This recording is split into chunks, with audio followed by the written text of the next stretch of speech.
So the day shift that starts at 6 in the morning and goes till 2:30 in the afternoon. And then our afternoon shift comes in at 2 o'clock, works till 10:30. And then the midnight shift comes in at 10 and works till 6:30 in the morning. Okay. John is on the split shift or a cover shift. It's the only K-9 shift that we have. And he comes in at 6:30 and works till 2 in the morning. Okay. So those are pretty much the shifts that we have. All right. Broken up. Other than the K-9 component, and we're going to get to that, spend some time on it, as a patrol officer, is it something, do you ask for a shift, you get assigned to them? I mean, how does that whole thing work? I mean, how does it get split up? And we bid by seniority. Okay. So, depending on, who wants to go where, you could get stuck on midnights or you could, be on day shift. It depends on pretty much where the senior guys want to go. Yeah. But still, that's how we just bid by seniority every 3.5 months. Okay. So it's, even if you were on, midnight shift, it's for 3 months. So there's always, the opportunity to change and to break it up. So, you're not stuck on there for 3 or 4 years, like you could be in larger departments. Sure. Yeah, you're always, rotating, so it's nice. I mean, I would imagine, there might be some folks who either don't mind or prefer, a night shift, depending upon your personal situation. That's actually I was going to bring that point up. That's one of the reasons why I got into law enforcement, because our son was born just before I got hired. He was about 18 months when I started here. And speaking strictly on a personal level, my wife worked day shift, so I worked night shift. Yeah. And I would get home at 6:30, 6:45 in the morning, and I'd do daddy daycare and wave goodbye to the wife, and I'd stay up for as long as I could until she got home. Yeah. And then I would lay down. And I actually wanted that. I wanted that flexibility with my shifts so that we didn't have to rely on daycare and things like that. So there are some people that dread getting sent to midnights, but there are some people that like the flexibility too. Yeah. How about we mentioned how sometimes the sectors will drive the activity of a given patrol officer. How about the shifts? I mean, do we see activities change based on shifts? And I'd also like to include whether a weekend impacts that or not, because I'm thinking Friday, Saturday night might have a little bit more impact than the normal weeknight. How about that? Absolutely. There's a kind of there's a saying about law enforcement in general. On day shift, you're a public servant. On afternoon shift, you're a police officer. And on midnight, you're a cop. And that basically describes the different types of calls that you respond to. I mean, during the day, you're generally dealing with the business population, and I can't think of any other word, but the normal, it's really normal. You're dealing with normal, motor vehicle lockouts, accidents, you're taking theft reports, you're dealing with a lot of normal business type activity. Right. The afternoon shift starts to pick up a little bit more. I mean, the afternoon shift in town is really busy. Yeah. And on a midnight night, there's also another saying, not just in law enforcement, nothing good happens after 1 o'clock. Yeah. And we're responding to a lot of different types of calls on the midnight shift. Yeah. How about when you get to the weekend, do those 3 shifts change also? Because you don't have obviously you've got a large retail business component going on Saturdays and probably Sundays, and then you've got, you don't have the commuting traffic, but you also have nighttime, activities because people don't have to go to work. How about the weekends or weekend nights? Yeah, typically in the afternoons, you definitely see a decrease in traffic. Like you said, as far as the commuting traffic goes, that's not usually an aspect, but there's a lot more people that are out and about that don't have a whole lot to do. They're not at work. Yeah. Kids are out of school. Right. And that type of thing. But generally speaking, our busiest times right now, I'm on afternoon shift is a Tuesday night or a Wednesday night, and not a Friday or Saturday night. Really? At least on the afternoon shift. Oh. Okay. Yeah. But our actually, by policy, we do have what's called minimum staffing, and it is dependent on, it changes as of, I believe, and once again, I don't have my policies right in front of me in a book about this thick, but the weekend, Friday, Saturday night, I think Thursday, Friday, Saturday, the policy mandates that the shift, the manning is different. Yeah. We do need more people because, we have to be flexible, and you could have 2 guys off on an accident and 2 guys off on a domestic, and, and so we do need more people available. All right, very interesting.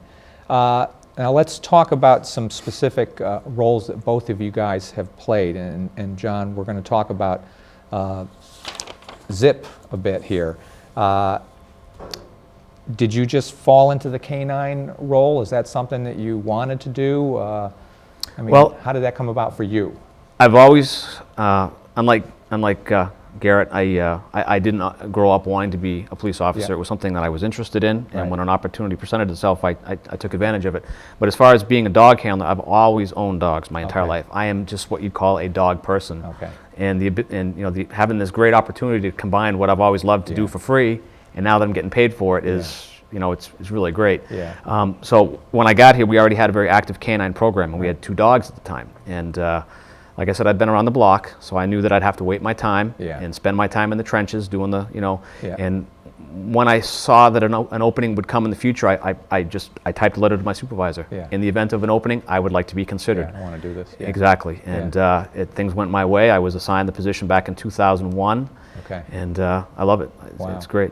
Okay. Give us a little bit of a perspective on what it's like to have a canine partner in this particular job. I mean, how does that change? Do you get used for different calls because of that, I'm assuming? I mean, just explain what that patrol officer position is like.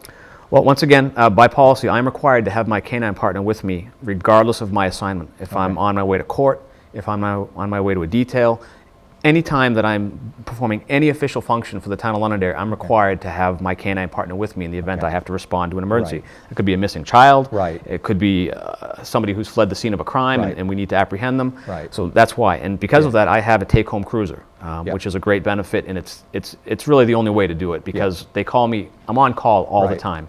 Responded numerous times from my residents, and So I'm assuming Zip lives with your he lives. He family. does live with Yeah. me. He comes home. Yeah. He's a very high drive dog. Yeah. He's wonderful at home. I have a big fenced in yard for him. Although he's not treated as a pet at home. Yeah. He wants for nothing. At my own expense, his kennel is heated 24 hours a day. So even though he stays outside all the time, he's always well taken care of. He's not treated as a family pet. He doesn't Okay. come in the house, but he's well integrated into my family. Okay. Like I said, he gets along great with my 12-year-old Yeah. son. But he is always with me, and I do. Just a matter of fact, on the way in tonight for this interview, there was a domestic on the far side of town. Yeah. And anytime I hear a call like that, traditionally where there's a possibility that somebody's going to flee on foot, Yeah. I always turn the radio up a little bit and I listen for the first responding officer. Yeah. We got a suspect that took off on foot, and I was Yeah. prepared to call my chief and say, I got a call. I'm going Yeah. to have to postpone this. Yeah, exactly. So Yeah. I'm always looking, that is my primary function as a canine handler, to have that dog available so Yeah. that if Officer Malloy needs him for anything, whether it's drug Right. work, search work, or an apprehension, that he can call me and Yeah. we can be there and be ready. Yeah. Wow. That's great. It's funny because I was thinking, how great it is to have, a dog that you work with and also can go home as your pet, but this is a working dog. He is a working dog. At home, there's a little bit of a separation, as you've mentioned, that, because of the nature of the role of this dog, it's not, truly pet-like, even though he's a member of the family, so to speak. That's right. Yeah. In the backyard, if it was a summertime and we were in the backyard cooking on the grill and my wife happened to have a cheeseburger in her hand and she called him over, he'd be right over there because that's fun time. If we're in the front yard and I got the back door to the cruiser open, he won't pay her the time of day. Yeah. Let's go, it's time to go. Yeah.